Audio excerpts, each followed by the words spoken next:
ये पैसे, ये वो रिश्वत के पैसे हैं जो टोकन मनी के ऊपर मुझे दिए गए।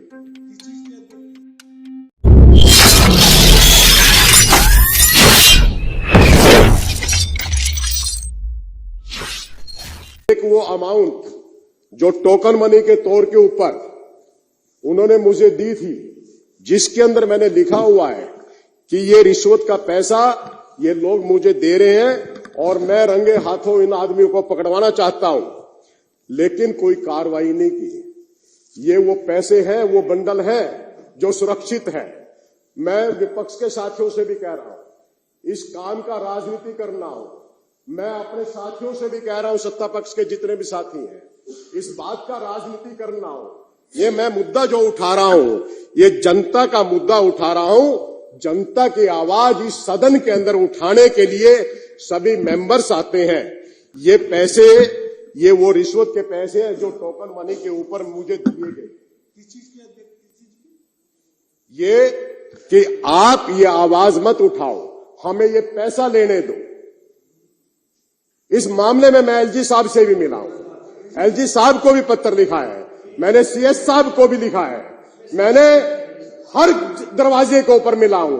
अपनी जान जोखिम के अंदर डालकर मैं ये काम कर रहा हूं, क्योंकि वो इतने दबंग व्यक्ति हैं कि मेरे साथ भी वो कुछ कर सकते हैं।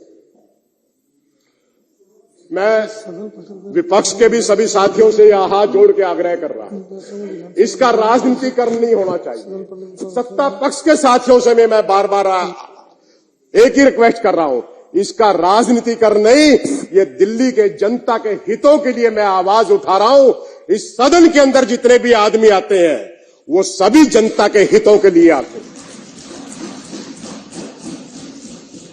मुझे पता है मेरे साथ में वो कुछ भी कर सकते हैं। मैंने डीसीपी साहब को पत्र लिखा कि मुझे सुरक्षा की जरूरत है। मेरे आगे पीछे इस प्रकार के दबंग घूम रहे हैं, मुझे धमकी देते हैं, लेकिन मुझे सुरक्षा प्रदान नहीं की।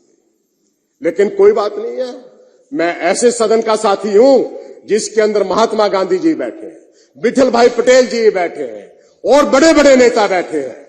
यहां पर हम जनता के द्वारा चुन के आए हैं। आज ये जनता की आवाज मैं आपकी ये समक्ष उठा रहा हूं। इसको आप किसी भी कमेटी को रेफर करें या कोई भी आप इसकी निष्पक्ष जांच करवाए।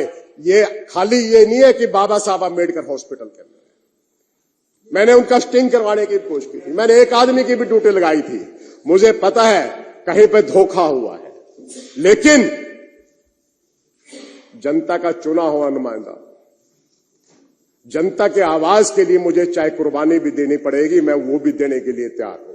और इस समय में भी जो ये काम चल रहा है, बहुत घटिया स्तरों के ऊपर ये काम चल रहा है। मैं इस मामले के अंदर यह भी चाहूंगा, मैं नेता विपक्ष के भी मुंह से एक बात सुनना चाहूंगा। मैं डीसीपी साहब पहले प्रणव तायल जी थे, अब दूसरे डीसीपी साहब चेंज होते आ गए हैं। इस मामले के अंदर एक नहीं। महेंद्र जी, अब मेरी बात सुन लीजिए प्लीज। हाँ जी, ये सारा मैटर आप लिख करके लेटर पैड पे मुझे दीजिए, मैं इसको पेटिशन कमेटी को रेफर कर रहा हूं। जो जो लेटर आपने एलजी को लिखे, जो भी लेटर आपने कमिश्नर को लिखा, विद ठेकेदार के नाम, किस डेट में वो ठेकेदार अपॉइंट हुआ, वो सारा मुझे लिख के भेज दीजिए।